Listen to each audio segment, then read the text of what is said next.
Media Belanda heran dengan berisiknya Malaysia soal naturalisasi. Sampai ingin Belanda kecam kegiatan tersebut, simak penjelasannya.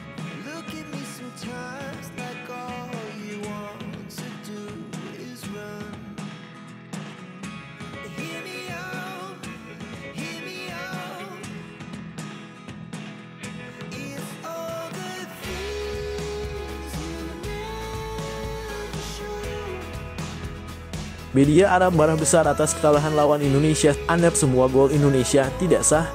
Mereka sudah sinting, tidak terima sampai bikin pernyataan konyol seperti itu. Berikut cerita selengkapnya.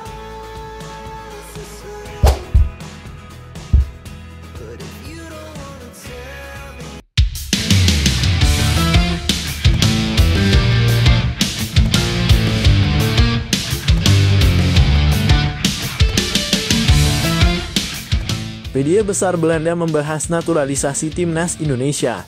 Mereka menyoroti bagaimana cara PSSI menemukan pemain-pemain kelahiran Belanda untuk dinaturalisasi menjadi penggawa Garuda. PSSI era Ketua Umum Erick Thohir memang menjalankan proyek naturalisasi besar-besaran. Tujuan jangka pendeknya adalah meloloskan timnas Indonesia ke Piala Dunia 2026. Terbukti kini skuad Garuda menjadi satu-satunya tim ASEAN yang melaju hingga kualifikasi Piala Dunia 2026 zona Asia putaran ketiga.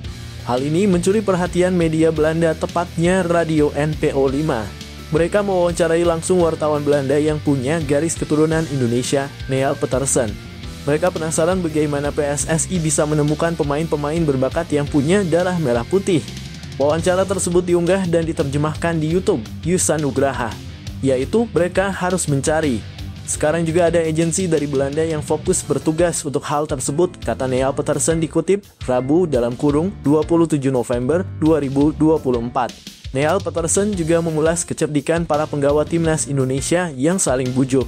Bisa ada Calvin Verdonk yang merayu Mas Hilgers atau Ragnar Oratmangoen yang membujuk oleh Romain. Sekarang bahkan tak cuma agen. Pemain-pemain yang sudah join di timnas Indonesia, mereka membujuk pemain lainnya, ucap Neal Petersen. Romain saat ini belum resmi menjadi warga negara Indonesia. Striker FC Utrecht itu akan menjalani proses naturalisasi dan ditargetkan selesai pada Maret 2025.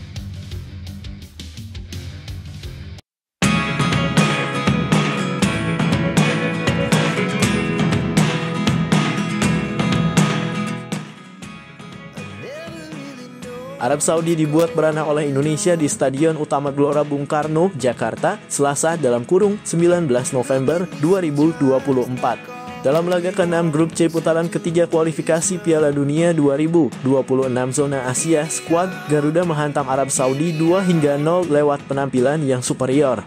Gol Indonesia diborong oleh Marcelino Ferdinand pada menit ke-32 dan 57.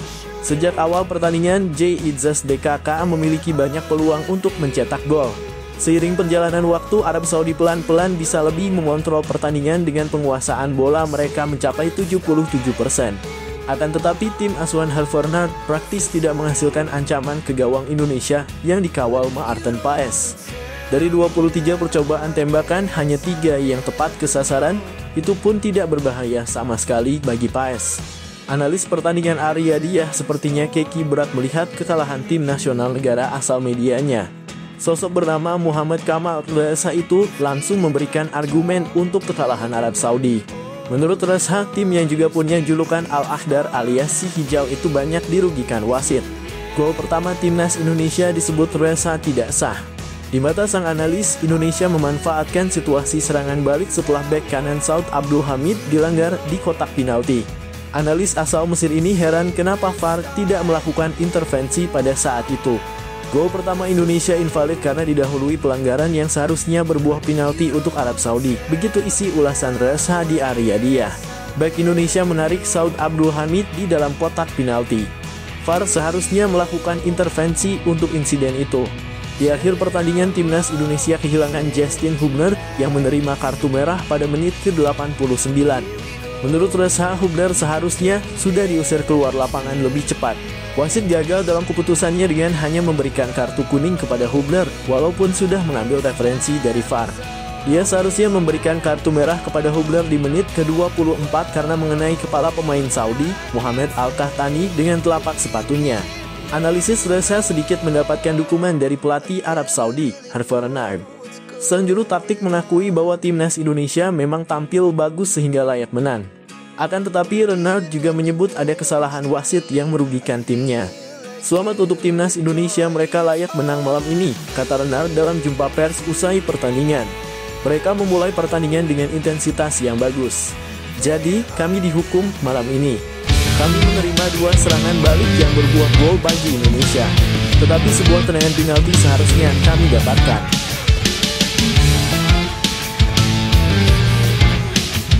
Timnas Thailand dikabarkan tertarik untuk merekrut bek muda berbakat keturunan Indonesia, Elkan Bagot, yang kini bermain di Inggris. Thailand melihat peluang karena Elkan belakangan ini jarang mendapat menit bermain bersama timnas Indonesia. Namun dengan tegas, Elkan menolak tawaran tersebut dan menyatakan komitmennya untuk tetap setia membela Garuda. Elkan Bagot, yang kini bermain bersama Ipswich Town di Liga Inggris, sudah menarik perhatian banyak pihak sejak bergabung dengan timnas Indonesia. Dengan tinggi dan kemampuannya yang solid, Elkan menjadi bek yang diandalkan. Hal ini membuat Thailand yang tengah membangun tim tangguh di Asia tertarik untuk mengajak Elkan bergabung. Beberapa media di Thailand bahkan menyebutkan bahwa mereka siap menaturalisasi Elkan agar ia bisa memperkuat skuad mereka. Namun Elkan Bagot langsung memberikan pernyataan tegas mengenai pilihannya. Pemain bertalenta ini menyatakan bahwa ia ingin terus membela timnas Indonesia. Indonesia adalah negara yang pertama kali memberi saya kesempatan bermain di ajang internasional. Saya merasa bangga dan terhormat bisa mengenakan seragam timnas Indonesia. Saya akan terus memberikan yang terbaik untuk Indonesia, ujar Elkan. Di media sosial, para pendukung timnas menyambut hangat keputusan Elkan tersebut. Banyak penggemar yang mengungkapkan rasa bangga dan apresiasinya. Ini baru pemain yang punya jiwa nasionalis. Loyalitasnya membuktikan bahwa Elkan bermain untuk negara bukan hanya kesempatan, tulis salah satu penggemar di Twitter yang mendapat banyak dukungan dari pengguna lainnya. Pelatih timnas Indonesia Shin Tae-yong juga mengapresiasi sikap Elkan. Elkan adalah pemain yang memiliki mental kuat dan semangat besar. Kami sangat menghargai keputusannya untuk tetap bersama Indonesia. Kami akan terus mendukung perkembangannya di timnas, ucap Shin Tae-yong dalam pernyataan resminya. Semoga harapan admin ini menjadi kenyataan. Amin.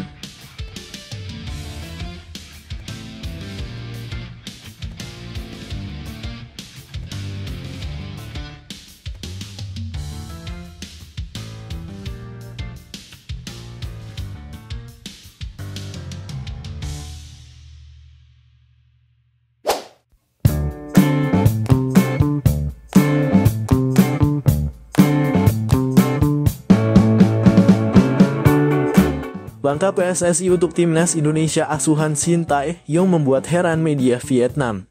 Dalam salah satu beritanya, media Vietnam Soha menyoroti persiapan timnas Indonesia jelang Piala AFF 2024 yang sebentar lagi akan berlangsung.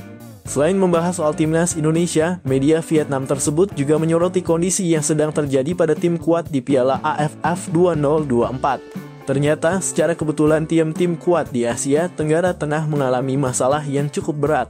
Satu persatu tim memiliki masalahnya yang cukup serius, tak terkecuali timnas Indonesia. Menurut media Vietnam Soha, timnas Indonesia kemungkinan besar tidak akan bisa diperkuat oleh pemain-pemain intinya, terutama pemain timnas Indonesia yang bermain di Eropa. Penyebabnya adalah karena Piala AFF tidak termasuk dalam jadwal resmi FIFA, sehingga kemungkinan besar klub tak akan mau melepas pemain mereka untuk membela timnas Indonesia. Hal serupa juga terjadi pada Thailand yang kemungkinan tidak bisa diperkuat hingga 10 pemain inti mereka. Satu hal yang membuat heran media Vietnam adalah langkah berani PSSI untuk mengatasi masalah dari timnas Indonesia di Piala AFF 2024 ini. Menurut media Vietnam, PSSI sangat berani untuk mengirim timnas Indonesia U22 sebagai tim yang akan bermain di Piala AFF 2024. Tentunya langkah PSSI ini sangat berani karena tim lainnya mengirimkan skuad utama mereka. Namun langkah ini harus diambil agar skuad utama timnas Indonesia bisa fokus kepada sisa pertandingan kualifikasi Piala Dunia 2026 zona Asia. Untuk fokus di kualifikasi Piala Dunia 2026, mereka memutuskan hanya menggunakan skuad timnas Indonesia U22 untuk berlaga di Piala AFF 2024, tulis media Vietnam Soha.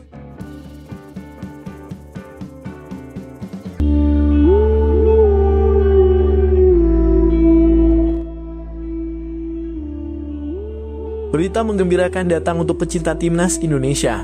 Shin Tae-yong, pelatih timnas Indonesia, dikabarkan tengah mempersiapkan formasi baru dengan menduetkan dua bek andalan, Elkan Bagot dan Kevin Dix, yang baru saja resmi menjadi warga negara Indonesia pada 8 November 2024. Dengan kehadiran Dix yang sudah dinaturalisasi, Shin Tae-yong kini memiliki pilihan kokoh di lini pertahanan yang digadang-gadang akan semakin memperkuat skuad Garuda dalam menghadapi kompetisi internasional. Kevin Dix, pemain kelahiran Belanda dengan pengalaman bermain di berbagai liga Eropa, akhirnya bergabung resmi dengan timnas Indonesia setelah proses naturalisasi yang cukup panjang. Dengan posisinya sebagai bek kanan yang tangguh, Kevin Dix menawarkan ketenangan, pengalaman, dan kemampuan bertahan serta menyerang yang sudah teruji. Di sisi lain, Elkan Bagot yang lebih muda namun juga penuh potensi telah membuktikan kualitasnya di posisi bek tengah dalam beberapa pertandingan timnas sebelumnya. Duet antara Dix dan Bagot ini diharapkan akan menciptakan benteng yang sulit ditembus, menjadikan timnas Indonesia semakin solid di belakang. Dengan duet ini, timnas Indonesia akan lebih kuat dalam bertahan dan stabil di belakang. Kehadiran Dix akan membantu menutup kekosongan di sisi kanan, sementara Elkan menjadi pemimpin di area pertahanan tengah. Jika Shin Tae-yong berhasil mengintegrasikan keduanya, Indonesia tidak hanya akan sulit ditembus, tetapi juga memiliki lini belakang yang siap mendukung serangan. Kombinasi Bagot dan Dix juga meningkatkan kepercayaan diri skuad Garuda. Di bawah asuhan Shin Tae-yong, Indonesia siap tampil lebih tangguh dalam kompetisi Asia dan mampu menantang lawan-lawannya dengan skuad yang semakin solid. Para pendukung berharap duet ini akan membawa timnas Indonesia ke level yang lebih tinggi dan siap bersaing di kancah internasional.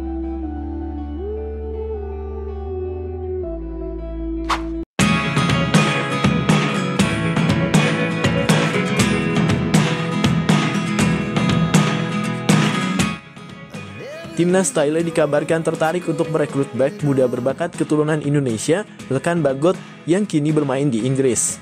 Thailand melihat peluang karena Elkan belakangan ini jarang mendapat menit bermain bersama timnas Indonesia.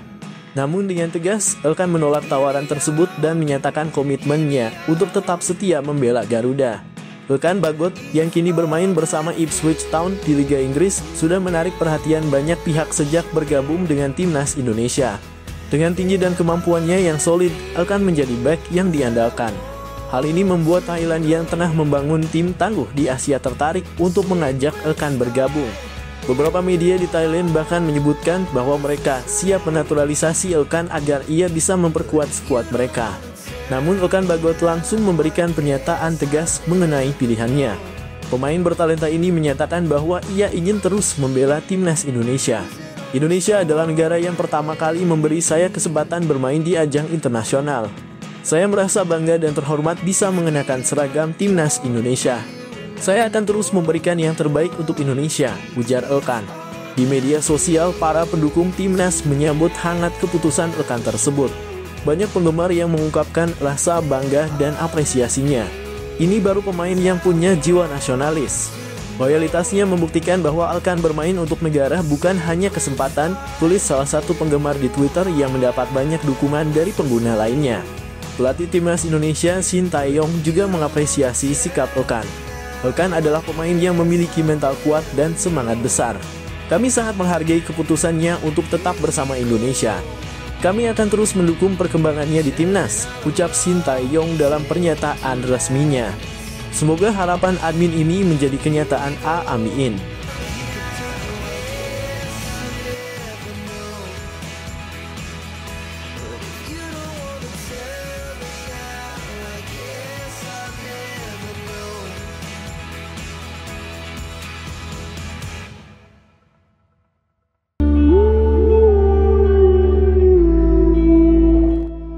Program naturalisasi untuk pemain keturunan terus digalakkan PSSI. Setidaknya ada 16 pemain di era Shin Tae-yong yang menjalani proses tersebut demi memperkuat timnas Indonesia. Nama terbaru yang resmi menjadi warga negara Indonesia dalam kurung WNI melalui proses naturalisasi adalah Mads Hilgers dan Eliano Reijnders. Kedua pemain berdarah Indonesia Belanda itu juga sudah mencatat debut bersama Garuda di kualifikasi Piala Dunia 2026. Lantas muncul pertanyaan, sampai kapan program naturalisasi dilakukan? Apakah di masa depan 11 pemain utama yang masuk line up semuanya diisi amunisi blasteran? Ex-co PSSI Arya Sindulingga memberikan jawaban. Sampai kapan? sampai kita nggak butuh pemain yang kurang. Ya, kalau kita butuh pemain masa nggak diambilkan Sayan. Kalau lokalnya ada yang bisa ngimbangi ngapain pula, ujarnya saat berbincang dengan Hamka Hamzah di kanal YouTube-nya belum lama ini. Kebijakan naturalisasi pemain keturunan untuk timnas Indonesia menjadi program jangka panjang PSSI. Itulah sebabnya mengapa banyak pemain belia yang dinaturalisasi. Justin Hubler dan Rafael Struijk misalnya yang kini baru menginjak 21 tahun. Pak Erik selalu katakan kita butuh 150 pemain dari U-Strip 15 sampai senior, jadi kita penuhi semuanya total 150. Jadi regenerasinya enak, kalaupun nanti ada yang tertinggal masih ada regenerasi berikutnya, papar Arya Sinulinga. Bisa dilihat pemain senior kan sedikit seperti Tom Haye, J. Idzes masih muda, jadi ini proses yang kalau kita lihat adalah di mana kita kurang di situ dimasukkan. Artinya gini kami PSSI, di mana kurang kami cari pemain. Kalau perlu kita cari ke Pluto mana tahu ada keturunannya. Tapi kalau cukup ngapain tapi sesuai kualitas ya lanjutnya.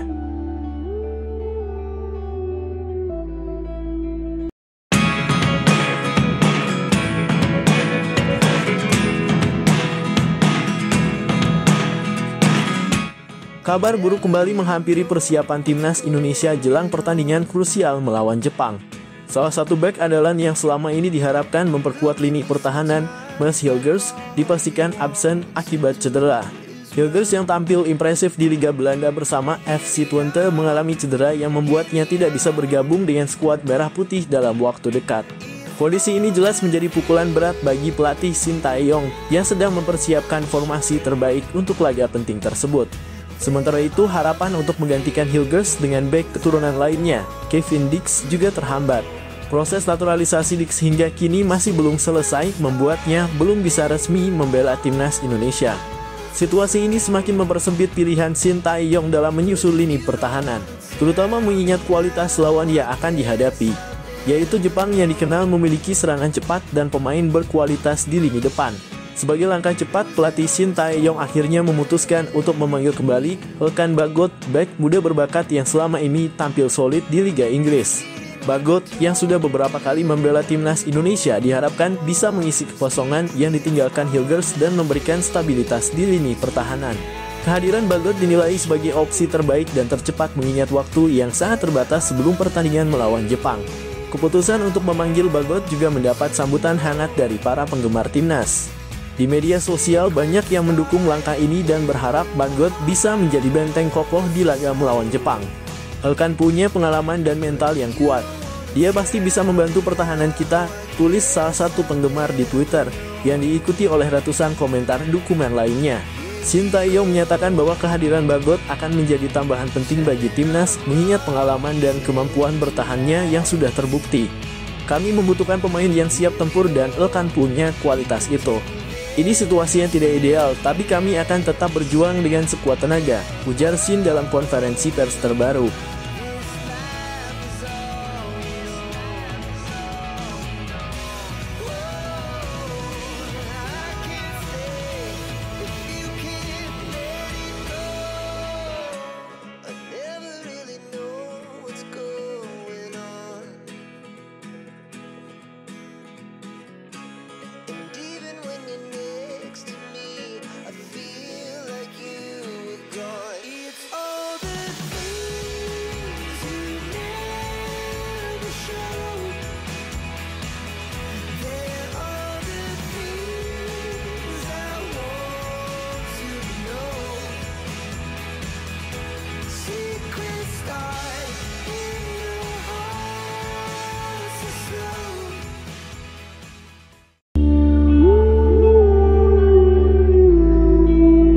Legenda asal Brasil, Roberto Carlos, membocorkan cara agar timnas Indonesia mengalahkan Jepang di matchday kelima grup C kualifikasi Piala Dunia 2026 zona Asia yang dilangsungkan di Stadion Utama Gelora Bung Karno SUGBK, Jumat 15 November 2024 malam waktu Indonesia Barat. Pemilik tendangan kaki keras ini memberikan pesan tersirat kepada skuad Shin Tae-yong lewat video salah satu iklan minuman bersoda 22 tahun lalu. Medio 2002 muncul iklan yang menampilkan Roberto Carlos sedang melawat ke Jepang. Bukan untuk berlibur melainkan untuk membela timnas Brasil di Piala Dunia 2002. Saat berada di bandara, Roberto Carlos bertemu seorang bocah yang kemudian meminta tanda tangannya. Sebagai tanda terima kasih kepada Roberto Carlos, si bocah pun memberikan minuman kepadanya serta melakukan ojigi atau membungkuk. Bagi orang Jepang, membungkuk di hadapan orang lain merupakan tanda hormat. Awalnya Roberto Carlos agak bingung dengan apa yang dilakukan bocah Jepang tersebut. Namun setelah mencari tahu, Roberto Carlos baru paham ojigi merupakan tradisi yang biasa dijalankan orang Jepang. Karena itu, ketika melakoni pertandingan menghadapi Jepang di pertandingan sepak bola, Roberto Carlos mencoba melakukan ojigi. Ketika hendak melakukan tendangan bebas, Roberto Carlos melakukan ojigi di hadapan para pagar betis yang berasal dari Jepang. Sontak para pagar betis melakukan penghormatan balik alias juga melakukan ojigi kepada Roberto Carlos. Saat para pagar betis itu membungkuk, Roberto Carlos melepaskan tendangan yang meluncur mulus ke gawang Jepang. Apakah